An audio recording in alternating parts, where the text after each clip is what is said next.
What's going on, everybody? This is your girl, Marky Lemons-Ryhal, and today I am elated.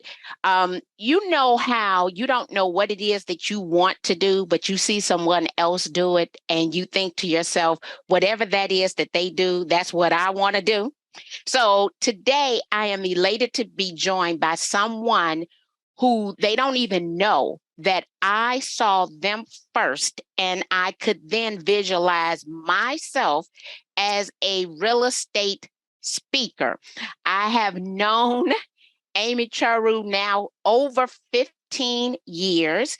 I'm going to assume that the first time I saw her speak was at a women's council event, either at the Realtor Conference and Expo or at NAR legislative meetings.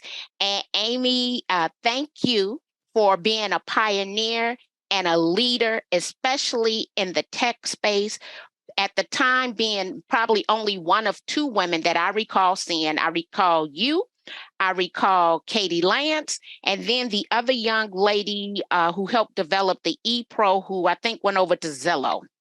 I'm trying to think of her name, but she told a joke about her name. How are you doing today? I'm good. I'm really excited to be here. I'm elated to have you here once again. You are a leading expert in trends in the world of real estate. And I've already told you, I know nothing of which you're about to speak about, right? And I've heard the terms metaverse, crypto, blockchain, NFTs, and I know nothing.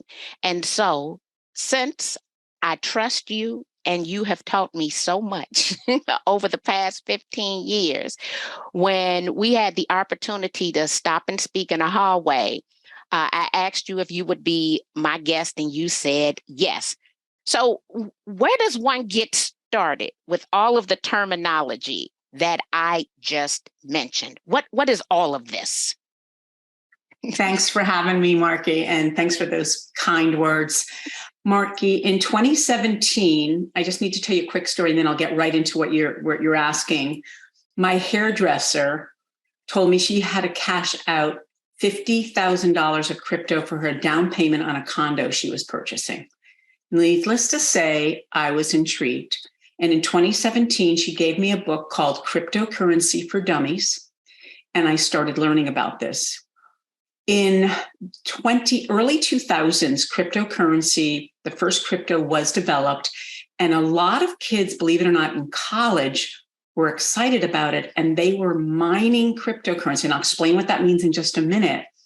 And they actually purchased some of the first cryptos. You probably heard about Bitcoin, or you've heard about Ethereum. They purchased these leading coins when they were like $200 each.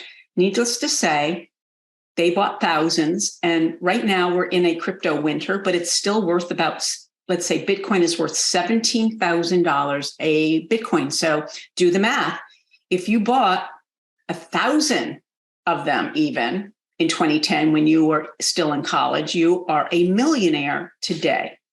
So I have, through her, met quite a few entrepreneurial people who saw the future of this. And I thought it was the future of real estate for a couple of reasons. So where do you find out all about this?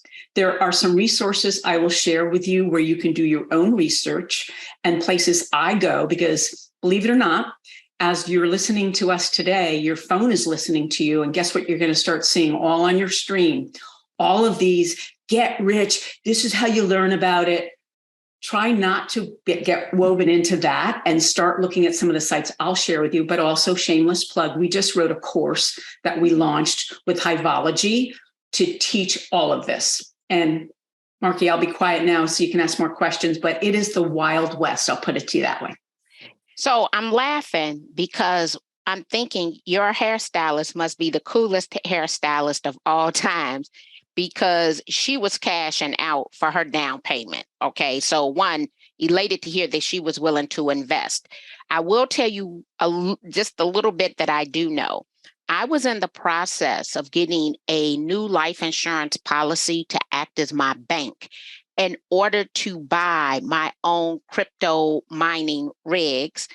until, some things changed recently. The first thing was they did not approve me for the new life insurance because my liver enzymes are too high, which I just had an MRI, 2 ultrasounds. They still don't know why these suckers are high. So I couldn't get the life insurance policy. So I decided to take the money and invest it in other passive income.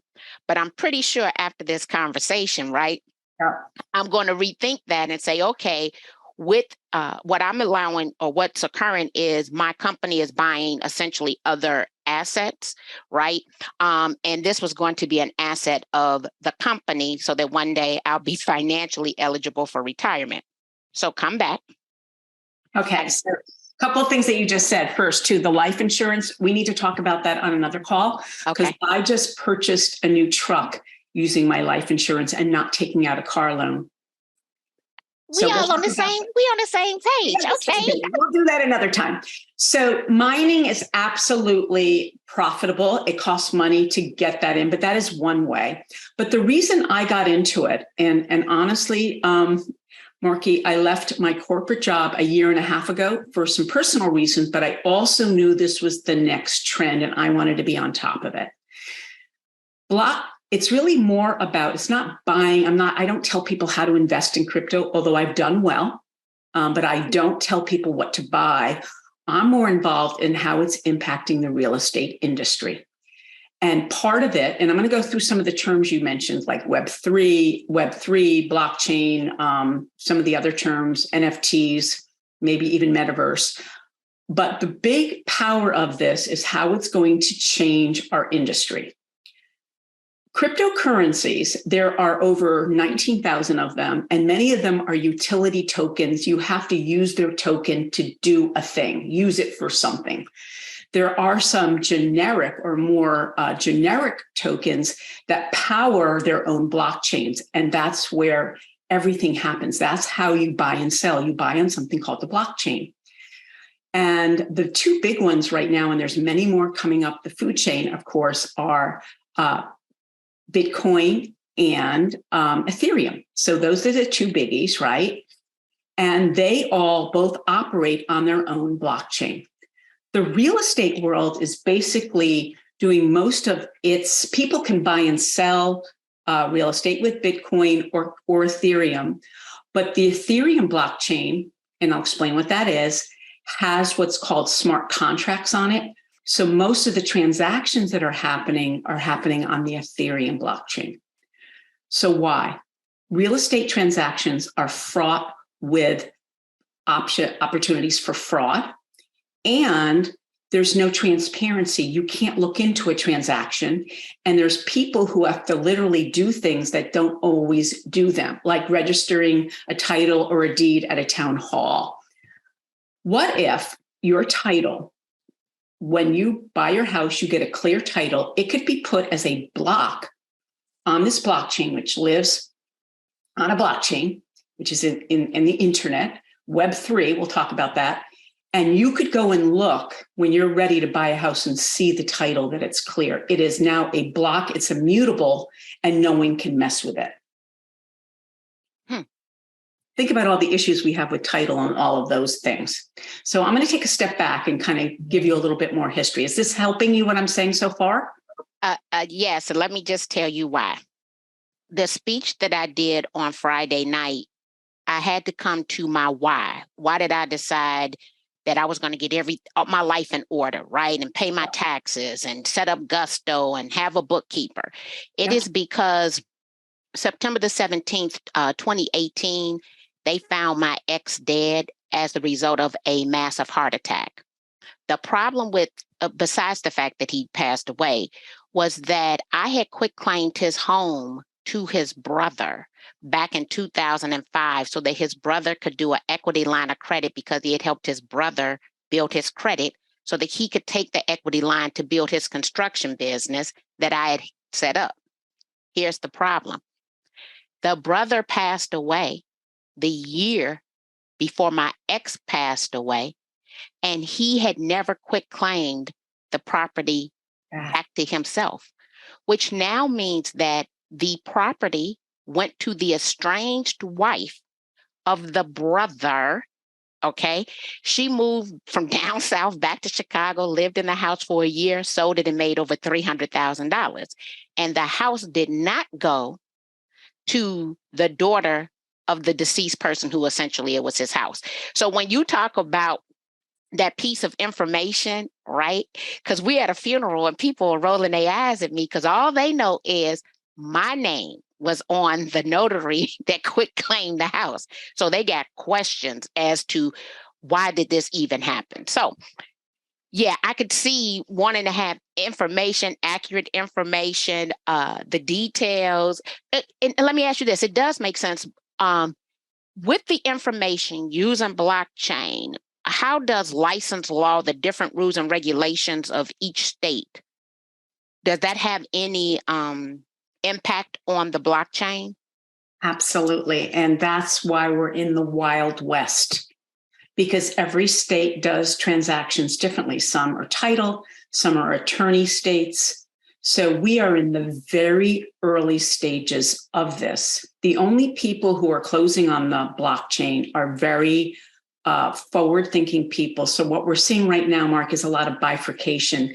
We're closing the traditional way, and they're also closing on the blockchain because they understand the power of having their transaction immutable on the blockchain. So what is the blockchain?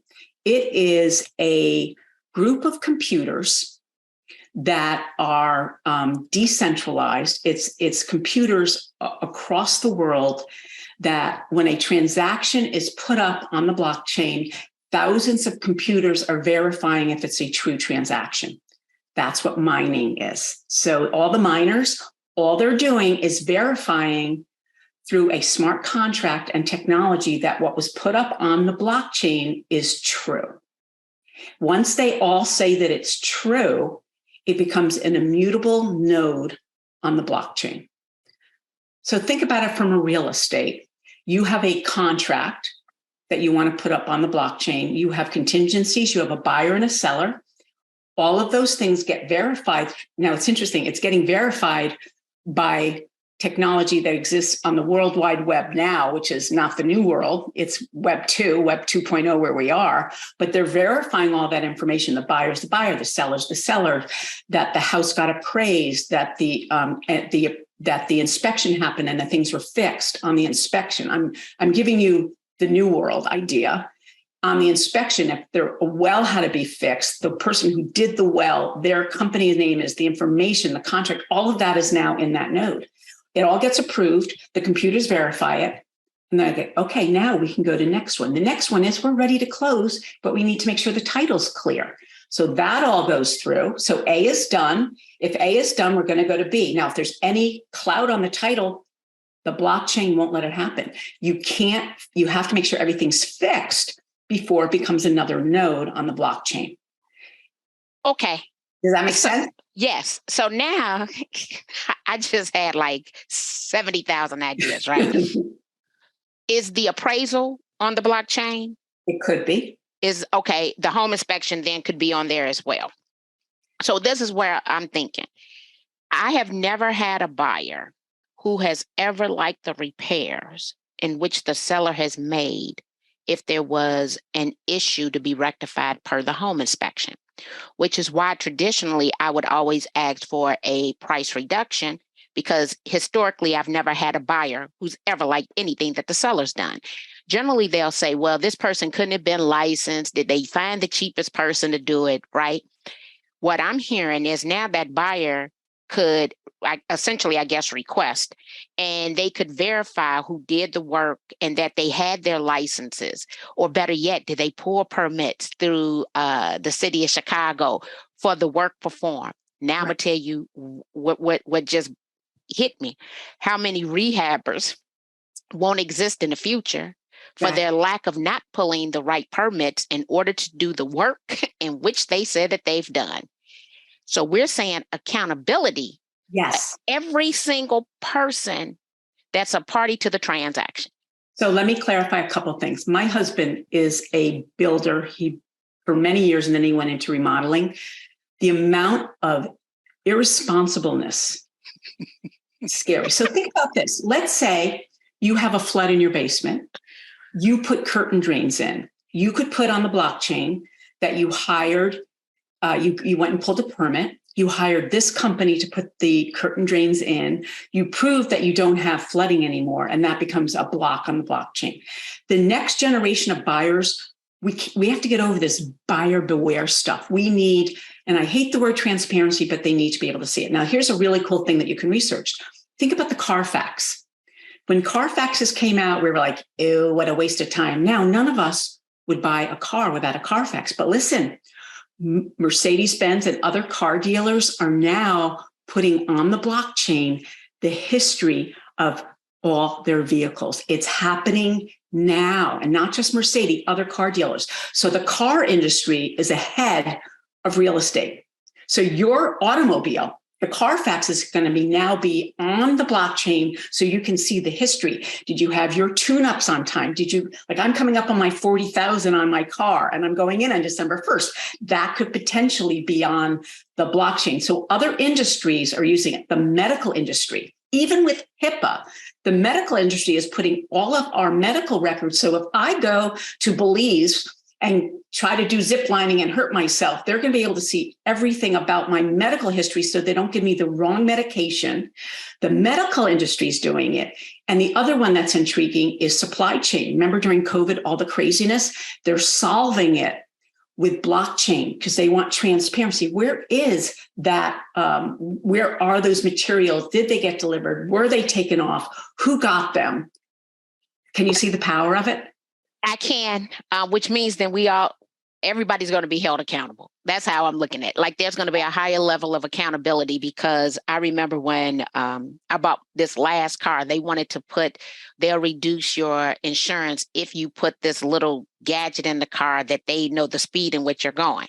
I know that I have a heavy foot. So I was like, nope, don't want the 5% reduction, right? Because now anyone in the future, right, they would be able to know exactly how I drive. Right. You know what I'm saying? And and it's probably coming anyway. I just wasn't mentally prepared for them to do it to me a couple of years ago. Okay. So, But I want to touch on a couple of things. You brought up a good point. Web3, you've heard that term. I need to talk to you about that for a minute. Web3 is the iteration of where we are now to where we're going. And blockchain is decentralized. Decentralized means there's no central authority, which this is why it's the Wild West, and it's going to be interesting to see how all of this plays out. So the early adopters are very rogue, and you're probably hearing them in the news, all sorts of crazy things with crypto. There will be some kind of authority. We're seeing that now. But it's definitely becoming mainstream. So how did all of this happen? Web 2 is where we are now, right? Web 2 is, we had Web 1, Web 2 is now like social media, but all of these large companies like Apple, Google, Facebook, and others, they control and they monetize what we're doing online. A lot of people didn't like that, and they want to be the person who's in charge of what they put on. So Web3 is the name some technology people have given to a new kind of internet service that's built using decentralized blockchains, right? The shared ledger systems used by Bitcoin and Ethereum. So that is where the change is happening. So if you hear the term Web3, that's how it's happening. Let me give you another term. Let me see if I can give you another term. Like centralization has helped onboard billions of people to the World Wide Web and created the stable infrastructure we have now. Mm-hmm.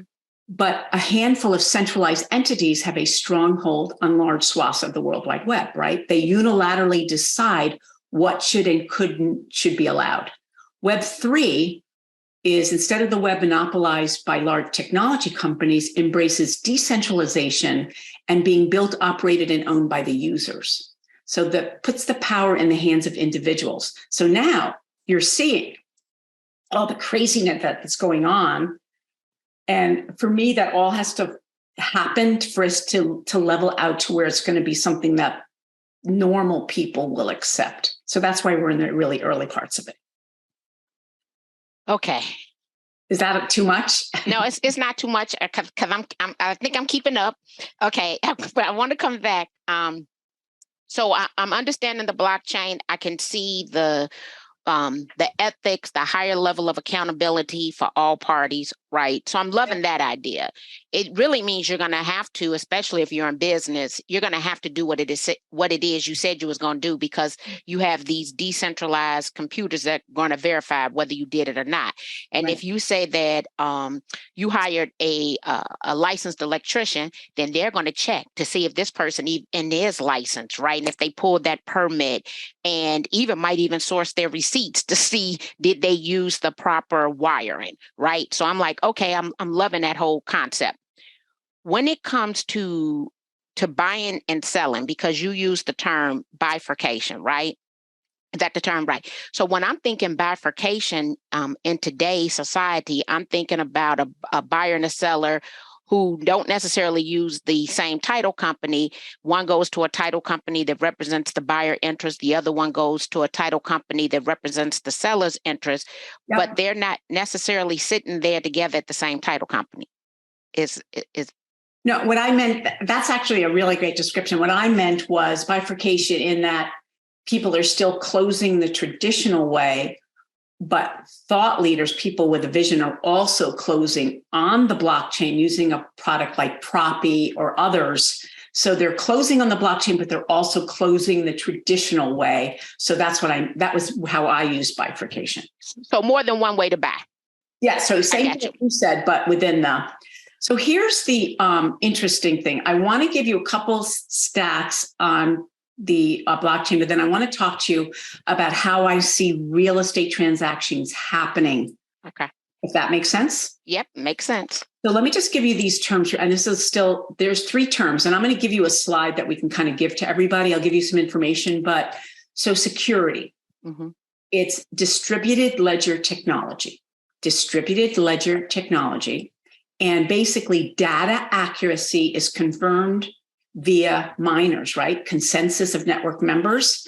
So information has to be real. That was the first thing we talked about. Reliability, immutable records. Records cannot be changed, reducing the possibility of fraud. Once it's a node on the blockchain, it's been validated. And third, automation, smart contracts. So it eliminates duplicate record keeping and need for third-party validations, and it can be executed quickly. So those are the 3: distributed ledger technology, immutable records, and smart contracts. And there's a lot of information out there that made me want to do this, and I'm going to share that with you too. Let me give you a couple stats, if that's okay. Yep. Redfin in 2021 said first-time home buyers, I got to read my stats here. Bear with me. In the Q4 of 2021, 11.6% of first-time home buyers used crypto as a down payment. 11.6% Q4 of 2021. We haven't even heard about it. And 11%, yes, over 10% of the market. So we're going to have to find out. Redfin's going to do another report. The other thing that's interesting to me is the IRS is already involved. They've already said that crypto is property for federal income taxes, not currency. So and I'll give you all the laws. So I always look at these key indicators to see if this is something that I'm going to follow. Like you said, we like trends. So that's the first thing. That was 2014, Marky. 37 states this past year addressed legislation regarding cryptocurrency operating in their state. And I recommend that anybody follow what's going on in their state as regards to real estate and crypto. In the stock market, there are now ETFs, right? Exchange trades funds that have large pieces of crypto in them. Hedge funds are doing it for the first time ever. And last, at the government level, federal government level, there are Republicans and Democrats trying to get laws to get this stuff organized. And the government is trying to work on their own coin, as it were, to test it to see how it works. So those things really got me going. Picasso, which is that fractional ownership, that high-end fractional ownership company where you can buy a piece of $1 million, $10 million home, they let you buy it with crypto. And my last one, before I get into the way we're buying, is this has been so intriguing to me. The Aspen St. Regis, you know how a lot of these large hotels are selling off the top floors as condos so you can have ownership? They kept out 10% of the ownership of that building. And what they did, I'm going to just bring up my notes so I can read it here. What they did was they said, actually, it was 20% of ownership. And you had to, what they did was they said you could buy into the St. Regis by using their token. So they created their own cryptocurrency called the Aspen. It's $1 per coin. And when they opened it up, you could be either tier 1, tier 2, or tier 3. You could either buy $10,000 of ownership at the St. Regis Aspen. You could buy $100,000 or $500,000, and you bought it with their token. And it gives you all sorts of benefits. So you actually own part of the St. Regis in Aspen by buying their cryptocurrency coin. So I've been to Aspen. Yeah, that's crazy. I've been to Aspen. I stayed in a little 2-bedroom, 2-bathroom condo that was priced at $1.4 million. I had to physically get out of my bed to go look at the door because they had all the pricing on the television. And I looked around because I'm saying, oh, in Chicago, what this is worth, right? So I'm like, oh, in Chicago, this $300,000-400,000. I go and I make sure. I said, oh, let me walk back around, right? That I think the association owned, or one of the members of the association owned, and I stayed there. So to be at the St. Regis top floor is worth, I don't even know how many millions upon millions of dollars because of the location in Aspen. That was very forward thinking though for them as a hotel. Kind of reminds me of maybe the new timeshare, right? Exactly. But if you read about, I said the same thing, and then I was told, do not compare it to timeshare. Go read it. So it's actually, they give you a percentage back on your visit. You get discounts on different things. You're allowed to vote. You got to read about it. It's really cool. But you're not like tied in like a timeshare, like you can't get out, that kind of thing. But very intriguing. I think the most important thing, though, back in 2017, when I had to figure out, she went and cashed out her crypto on her own, right? But what's happening now is we're seeing it impact real estate 4 ways. Do you mind me sharing that with you? I do want you to share, because I'm going to tell you what really piqued my interest when I was on Instagram and I saw that Proppies had a property in Florida that was bought on the blockchain, and there was a nice little description of it. And I said, oh, this is real, right? So yes, share those 4 things. We're going to have to do an episode 2 where we talk about Metaverse and NFTs, because NFTs are really moving around. So I would want to get more concise on those 2. So you're going to have to invite me back. But let me talk to you about how we're buying. So there's 4 ways. First is people are converting their crypto to fiat or cash. And they're doing that with short-term loans with certain companies out there. The other thing they're doing is crypto-backed mortgages, brand new. So instead of leveraging the asset of the house, you leverage your crypto. So your crypto stays in your wallets building, but you leverage that for your mortgage. And it's a 30-year mortgage. The rates are anywhere right now, 5.5 to 7.5. And let's say you have $1 million of crypto, you can leverage sometimes maybe 300 to 500,000 of your crypto. So you go through and you get a mortgage in minutes. And I can share some of the companies that are doing it, not in minutes, in hours. And why is that important? A lot of the younger investors don't have the work history or the income. You talked about realtors with their taxes making their income almost nothing, so they're not getting Social Security. These young buyers don't have the history, but they have the income to buy the kind of property they want.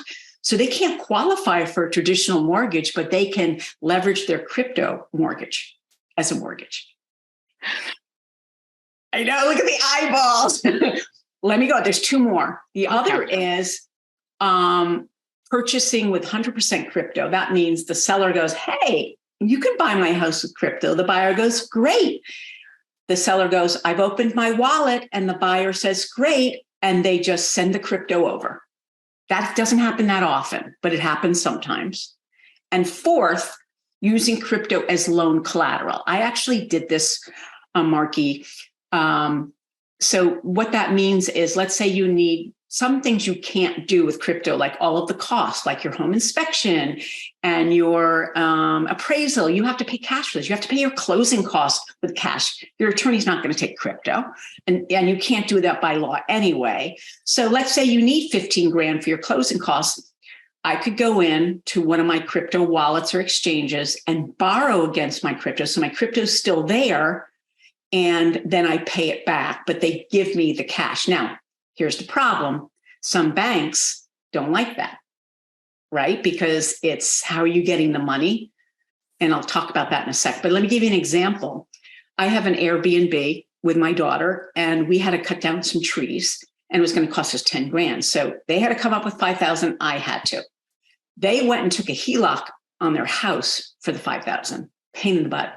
I went into one of my crypto wallets and I borrowed 5,000. It cost me 8% interest. I had it in an hour and I have a year to pay it back.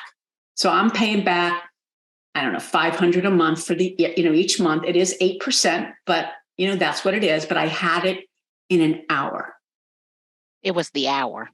And I didn't have to go to the craziness of the HELOC. Like, we all work. We have to go to the bank. Oh, the bank closed at 2:00. Like, the craziness. So I think the most important is the two biggest is converting crypto to cash. There are companies that do that. One of them, ones that I've seen that happen when I've worked with clients, it's called BitPay. And there's others where they go in and they do a couple of things. They make sure there's two things you have to do called KYC and AML. KYC is know your customer. You have to prove that you own the crypto. There's some things you have to do. And then you also have to prove that you're not a money launderer, because this is how crypto first started. That's how a lot of it happened. So you have to prove.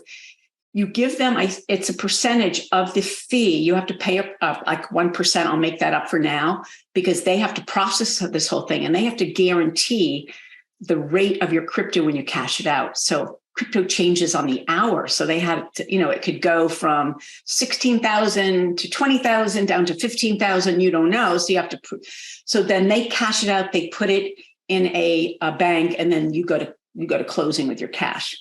But the biggest one right now is that crypto-backed mortgage. There's more and more companies doing it.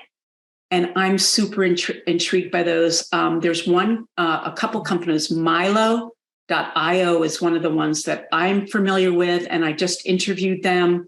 But there's 3 other companies. I'll send them to you, Marky. I'm just starting to research. It's just happening. So this is always changing. This didn't exist a year ago, the crypto-backed mortgages. Wow. So now I'm rethinking that my company, I need to come back and look at my crypto mining rigs, because I could take the investment of the crypto back in and then get myself a mortgage to buy the second home in a state that does not have state income taxes. What I'm doing is with my crypto, I'm waiting. So maybe I should mine, but I'm waiting for my crypto to come back.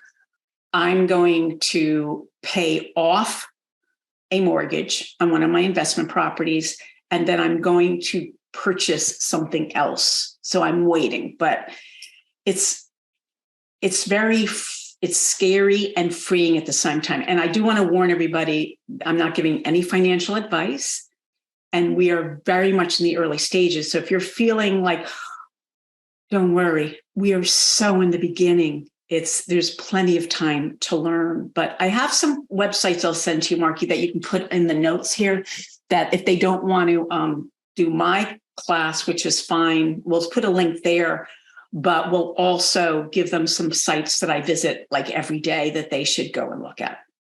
Well, and first of all, how does everyone reach out directly to you if they want to take your class?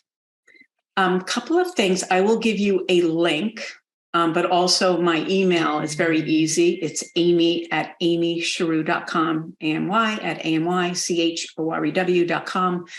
And then the other thing is we do have an affiliate fee on the class. So if you have an education company or you're an association, we do have a 15% affiliate fee available if there's a way that you want to monetize that. Oh, I appreciate that. Okay. So now everybody, if you want to know more about, look, everything we just talked about, NFTs, we didn't get to crypto, I want you to go take that class. The class is definitely on my list of things to do because I do recognize it's in its infancy. I want to get my head wrapped around it, right? And today was a great starter. Amy, I want to thank you for coming and sharing, as you always do, providing knowledge, especially when it comes to trends. There's no one like you. So thank you, thank you, thank you. You're welcome. I always love speaking and being with you, Marquise. Thanks so much. Thank you.